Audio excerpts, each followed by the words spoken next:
My understanding of UDL is making educational content or any content, be it on the web or physically or digitally, accessible and available to all different types of learners and to all people, including disabled students and international students. UDL helps me with my education. It helped me with have assistive technology that made college a lot easier for me. For example, I have multiple disabilities.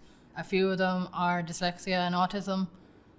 So by having things like text to speech, I'm able to have my work read aloud to me. It makes for one, it makes writing essays easier as I'm able to kind of read back what I've wrote. But especially for lectures, having copies of transcripts that I can read out and lecture slides are useful. It definitely helps me focus. And then because I use technology a lot for college, if I'm able to print off lecture notes and listen to them either on my phone or on a computer and turn off the screen, it just helps. One, helps remove distraction. Two, just helps me focus on the task at hand. Yeah, I think it makes it a lot easier, especially because with my disabilities, like a lot of other disabled students and even the students in general, I have to put in twice the amount of effort. For example, I have a assignment due next week, and I have about a week to do it. Normally, an assignment like that might take me a month or so, whereas some people can get it done sometimes in a day or less, sometimes a bit more. I think one thing is having things like text to speech, but having things like Grammarly that can help me with my grammar, and even speech to text, either the function on Word or using Dragon, which is a text to speech software, means I can think my ideas out loud. And one, it's with dyslexia, it helps with spelling mistakes, but two, with autism and a few of my other cognitive disabilities, it helps me kind of to think as I'm writing.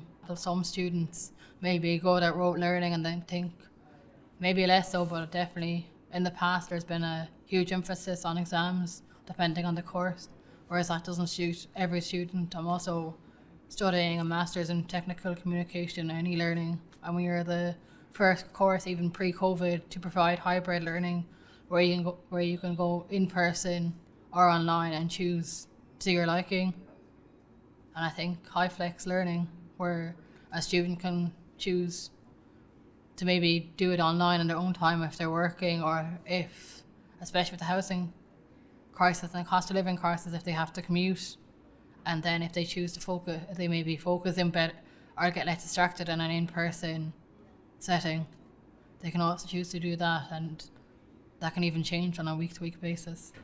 So accessibility is traditionally for disabled students, but can also help any students, especially I find with COVID and the lockdowns. I find a lot of other students found it beneficial to have their content maybe online or in different formats, whereas before that, lectures might have been traditionally even just providing either a PowerPoint or a Word document, or students may not even have access to the lectures in advance.